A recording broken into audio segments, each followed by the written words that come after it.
welcome to your New Jersey. I'm Lisa Marie Faldo, coming to you from the new and modern Harrison PATH Station. Today, we're going to learn all about the improvements and community initiatives of the PATH system and learn how they transport travelers seamlessly between New York and New Jersey. We are here at the gorgeous new Harrison Head House. Congratulations. I know this has been years in the making, and I haven't been down here since before COVID. I cannot believe the transformation. Yeah. Tell us all about it. Well, this is also exciting for us too, this new station. It's just really a testimony of everything that PATH really means to the riders, connecting with the community and helping the community to connect with their points of destination, whether it's work. During COVID, our main theme was basically continue to run service to get essential workers to their place of work. So that's our mainstay, connecting our riders to loved ones, to entertainment, to whatever their needs are. So this brand new station really feeds into that whole philosophy and just really understanding the needs. We were just talking a few minutes ago what this station looked like. And with the building of the new Red Bull Stadium, this area just blossomed. Absolutely. And it blossomed isn't even the word, it really exploded. As you know, we talk about Jersey City as well. There's just an explosion around transit-oriented development. So not only did the Red Bull Stadium come in, but there's PATH.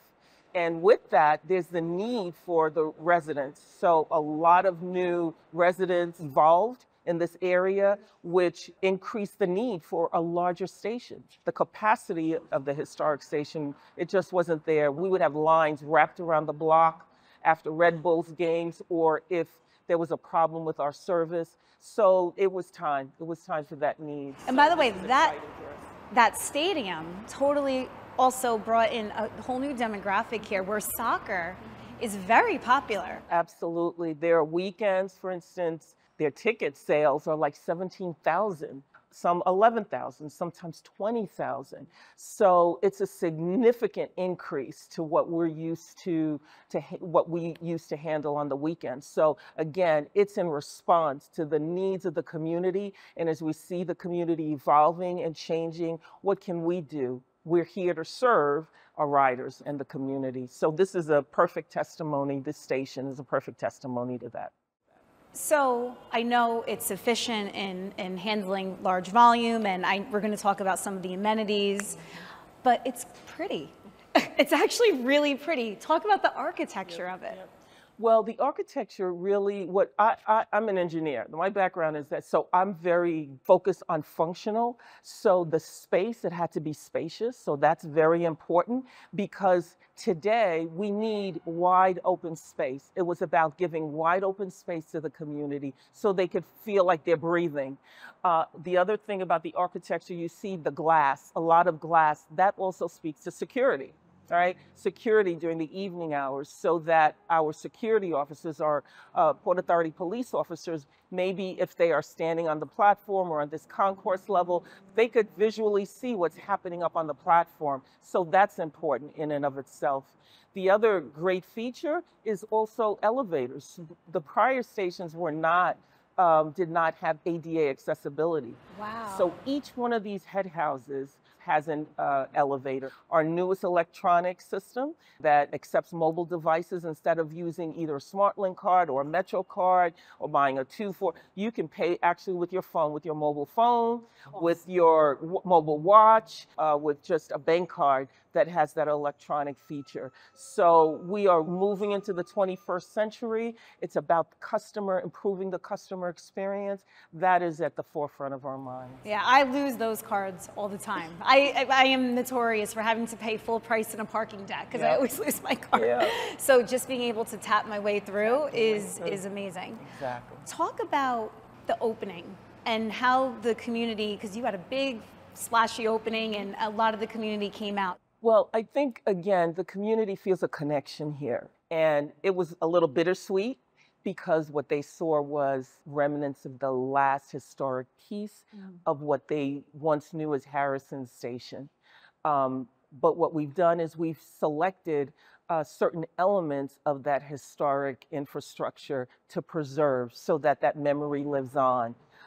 So that personal connection, actually, again, I shared with you, one of our customers actually did a whole video of the final Harrison station before it deconstructed and we constructed this new one. I really wanted to make sure that we understood where we came from, because a lot of times you can't know where you're going, or you can't really value this great station unless you knew what the old one looked like. You could see where we came from and the amenities, the new amenities that we were bringing to the customer. So it was so important to retain those historic pieces, to retain photos, and really share with our customers. This is really to improve that customer experience. And this is, again, a testimony to PATH's dedication and just really our commitment to continuing to find ways to do that. A more reliable system, as we're going to talk about Path Forward. What else are we going to do to, what's next, right? Well, I have to say, when we first came in, my eyes immediately went to that, because that was from the old guard, right? And it's so retro and cool. When was the original station built here in Harrison? And to follow up on that, why Harrison? We've had a long relationship with Harrison Station. As you remember, it was a very small structure. We have a very good relationship with the mayor of the town of Harrison, as we do Hoboken, as we do Jersey City, as we do in Newark. So each one of the towns that we serve, we make sure we reach out to our public stakeholders. We make sure we are connected to the mayors of the town, to the offices. Why? Because sometimes we have service interruptions. Sometimes there are things going on in PATH, such as a new station. We need to understand, not just from surveys, but also from the local stakeholders, from the local mayors, what are the needs of your town, so that as we're planning projects, we can understand what needs to happen in order to meet the needs of the customer. So that's really our best way of getting feedback directly from our customers, directly from the constituents of the mayors of each one of the towns. So Harrison was a town that basically exploded overnight because, again, of the new Red Bull Stadium.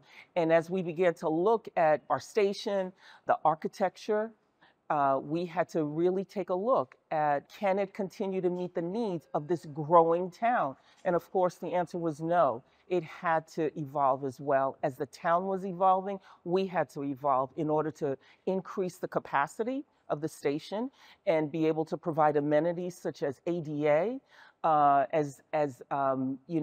whole demographics was changing, providing outdoor space such as plaza area for new vendors to come in with new ideas, artistic ideas. How do we do that? Again, it's a relationship with the community and finding venues and ways to be able to open the door to do that with the community, more communicative with the community rather than before, which was more of a standoff. We do this and you just live with it. We really want to have that dialogue and see, can we find a ground where we are responding to the needs of the community? But we're not going to know that unless we open the doors. And the first step, of course, is always talking to the mayors of the town.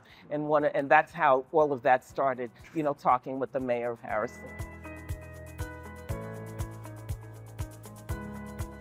Talk about some of the safety components that you've instilled here. Well, as most of our stations, we've got cameras that are, located at some strategic locations, again, to monitor. We've got bodies of people, so they're not just cameras, but they're bodies behind those cameras that are really monitoring, movements at our various stations. And our police are never far away. Their response time is usually less than 5 minutes, sometimes 3 minutes. As we kind of, look at that, they're very well trained, very well equipped to deal with medical emergencies, to deal with disruptive passengers, to deal with a passenger that maybe has fallen into the track area. So to get partnered together with our operations staff, that's also amazing. Our operations staff, they are so very knowledgeable, of course, about the system, but working hand in hand with the police officers, that response time is sped up phenomenally. So understanding our train system, being able to connect with our train operators immediately. So all of that plays into making sure our customers are safe and secure, and the response time is as minimal as possible. 30 years of success here with the Port Authority, and you've seen a lot. A lot of great times, but also trying times. So obviously the first thing that comes to mind is September 11th, 2001. Where were you? September 11th, 2001, I was actually 7 months pregnant, and I was working on the Newark Monorail Extension project out at Newark Airport. But our main office, my department's main office, was actually One World Trade Center. I had been there the day before, actually September 10th, at a meeting with my colleagues. Just making plans, continuing to make plans for the monorail extension. So on that fateful day, I remember being on the phone with someone, and someone had said there's a plane that went into the World Trade Center. And I was like, how can you not see that? And but when they reported that a second plane had gone in, that's when everything started to click. And from that moment on, it was almost as though time stood still. For myself and my coworkers. And I lived in New York at the time. I couldn't even get home because they had closed all the crossings. Yeah. And so it was a very, very difficult time emotionally, watching on TV what was happening, not knowing if your coworkers on the other side, if they were still alive. So it was a very difficult time. And but one of the things that I knew was that the only way that I was going to emotionally deal with it together with my coworkers was to be with them. We talked a lot. We would just sit and either cry, or we would sit and watch things on TV as we found out different people made it out. We cheered. It was just a very bittersweet time. It was a very traumatic time. And it really caused you to pause and really think about life, think about what the things that were important to you. So it was a moment. Good morning, everyone, and just really want to thank you for being here with us as we make this exciting announcement. I want to learn about you. 30 years at this. Where did you begin? Well, I graduated from Stevens Institute of Technology in Hoboken with a civil engineering degree. And actually, I started with the Port Authority. I'm a Port Authority baby, as they call them. And I started at Kennedy Airport and as a construction inspector, and just, over the years, just really grew. Had some amazing managers that gave me a lot of opportunity. Being an African-American woman, in the Port Authority, in construction with all these, white males, I didn't even know what to expect. But I had some amazing managers and coworkers that really helped propel me in the agency. They helped me believe in myself. That's awesome. And really gain a voice. So I had some great coworkers, some great managers that helped me to respond better. I was fortunate enough in the agency, had really good experience, and just went from one project to the other that went well. And here I am today. And it's a shift for me because I went from construction and now I'm in operations. So it's a different feeling, You get the opportunity to just really make a difference in the customer, in the direct difference in the riders' lives. So even like just a couple of minutes ago when I told them hold a train, that's an impact, because if they stay too long, it's going to be a delay. Yeah. Right? So that's what I mean by that direct impact. And it's a responsibility. I don't take it lightly. It is an amazing responsibility that you've really got to own, number one, but then you've got to use it to the best that you can. And that's why you need some amazing staff in order to do that, because I can't be everywhere, right? No, they you can't. cannot. Right? Yeah. They've got the expertise to do it, and they're empowered to do it. And it's been a wonderful experience over the years. I think what our viewers maybe don't understand is how the Port Authority as a whole impacts, because the Port Authority is running what? The Port Authority basically moves the region. So we run 5 airports, right? Newark, JFK, LaGuardia, Stewart, and Teterboro. Wow. We also run the tunnels and the bridges and we also have the ports. All right, so all the container, a lot of the goods that you and I are using today actually come into the ports, which is also a major arm of the Port Authority. And we also own the site, the World Trade Center site. So just around that whole area. So a lot of, a lot of impact to the region in so many ways. We actually literally do move the region, whether it's by rail, whether it's by boat, or whether it's by air. So that's really, our motto. And we ended this interview with perfect timing. This was so much fun getting to know you. Thank you so much. We're here at Grove Street Station now in Jersey City, and you guys here are undergoing renovations as well. Yes, the Grove renovation is one of the first portfolio projects in our portfolio for the Path Forward campaign. That's a $430 million investment that the Port Authority is investing into Path in terms of station rehabs just like this one, as well as other investments around the system like track work. So our Grove Street Station has been undergoing about 6 months of intensive, very public rehabilitation work. That work includes retiling the floors, painting the walls, and really restoring the station to what its last known historical image was, which is really fascinating. Grove is a very historical station, as are a lot of our stations here at Path. And so if you go down, it'll be a nice blend of modernization, new lighting, fresh paint, and tiles, but you'll still have that historical feel of what Grove Station was. This was constructed originally in what year? I want to say early 1900s. I have a photo that hangs in my office of 1912, and Grove Station was here. So before that. Unbelievable. Yeah. Unbelievable. So all of these renovations, Harrison, Grove Street, it's all part of the Path Forward program. Clarelle told us a little bit about that back in Harrison. What are your thoughts about the plans for Path? Yeah, it's a very exciting time for Path and our customers. The Path Forward program is an unprecedented investment into truly amenities and enhancements and structural work that'll really have the customers experiencing a more reliable, smoother, and more comfortable ride. It's a challenge for us from a customer experience perspective. We know that as a 24/7 operating railroad, we have to inconvenience customers somewhere. We do spend a lot of time trying to figure out where we can make the least impact. At Grove, that's a great example. We did spend a lot of time and a lot of resources trying to determine how to do the work, which is taking, every tile out on the platform. So we did have to impact access to the platform, and we chose to do that using bypasses. Unfortunately, that was the best way we could do it. But we really committed to our customers as part of the overall Path Forward campaign to have boots on the ground, to really hear what they're saying, and to come out and talk to them pretty regularly. So one thing about the Path Forward program is it's not just the station rehab work and a lot of service disruptions, but it's also Path committing to our customers to come out and engage with them more often. We have a series of virtual public updates, so it's time for people to come home and then log on.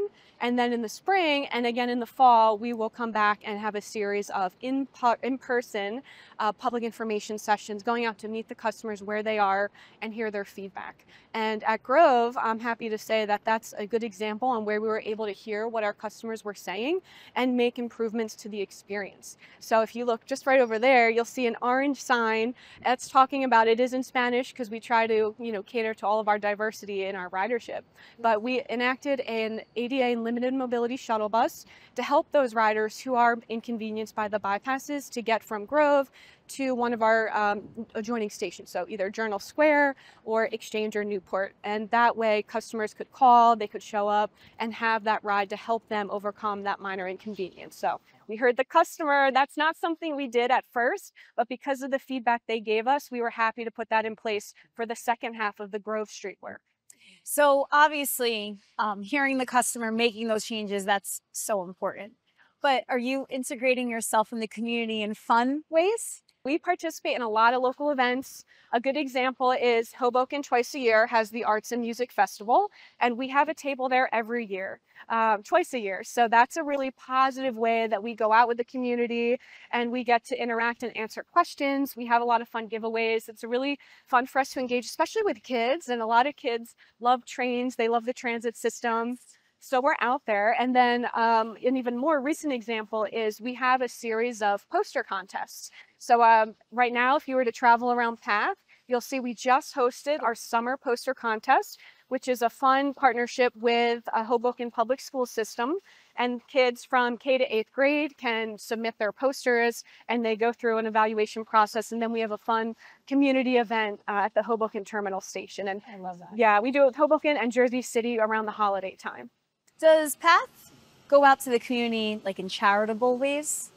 You know, we do a lot of community presence and assistance. We will help host certain events on our plazas. A lot of our stations, we actually don't own a lot of land outside. So for example, I don't think we own this plaza, but if we were to cross 3 feet over, we own that.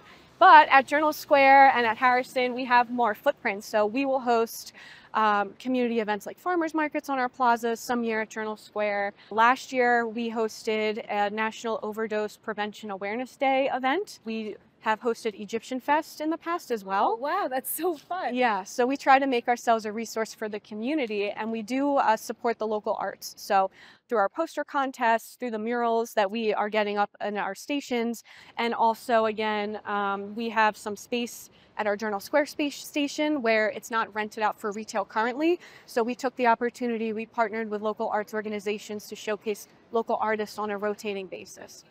Yeah, and it caters to the demographics, right? Getting them all involved and just the evolution, because Jersey City, it's a mini New York at this point. I spent a few years living here, and I mean, it's changed in the few years since I've been out. I mean, it just is growing, and talk about that and how you have to really make sure your infrastructure can support all of that. Yeah, so, you know, of course, during COVID, our ridership took a dive. We had to rethink everything from operations and CX and safety and cleanliness. Now that we're coming back from COVID, our ridership is coming back, but to your point, our communities have changed. And so we're using the data that we have. We have a lot of surveys to, number one, try to understand who our customers are and where they're coming from and where they're trying to go so that we can best tailor how we communicate with them. And then we also have, again, a lot of the investment into our system to be able to support increased ridership going in and out of, you know, between New York and New Jersey. Do you have an app that communicates with riders? We do, and I love plugging our app. It is the one-stop shop for anyone who wants to plan their trip or understand if we're having any delays or service impacts. It is called RidePath. It's available for both Apple and Google devices, and I highly encourage everyone to download that. You can even get push notifications to get, you know, customized to your trip needs right to your phone. And most importantly, because we do have a lot of weekend work, it's the best way to figure out how to plan your trip and know what work is coming up for the weekend you want to travel. Oh, that's so key. Do you think the app is the best way to hit your customer? I think for certain customers, yes. Yeah. You know, we do offer a variety of communication channels because we want to you know, meet customers where they are and have them have PATH be as convenient for them. So we also have a social media presence on X, and we also have a website. It's panyj.gov/pathforward. And then we also have other feedback forms if you wanted a personalized question. We have an email address. We have a feedback form on the app. So we try to really get a lot of different customer touch points. I mean, I don't think you left any stone unturned. We're trying. Yeah. I mean, where would you like to improve on maybe? I think we can, you know, we're making a lot of improvements into our stations. We're always trying to improve what we communicate and how. So for us, getting feedback from the customer and really making sure that we're giving them the information that they need to make important decisions about their travel is key. So whether that is migrating to something maybe like AI or using chatbots, which we don't currently have, but we're very interested in that. And we also partner with a body called the PATH Riders Council. It's our official partnership with our riders. People apply from all of our communities and you're selected and they serve 2-year terms. They advocate for their communities, for their constituents, for the PATH customers. So to me, everything we do at PATH, we take back to them, we take back to the customers and make sure it incorporates their feedback. Well, thank you so much. It's been such an amazing time just being here with you today and Clarelle and learning about PATH and the plans now and in the future. And it's just very exciting times. Yeah, thank you for coming up to PATH. Welcome your feedback again. You know how to reach us and everyone can download the app. Thank you for joining me on another episode of Your New Jersey. I'm Lisa Marie Falvo. We'll see you back here next week.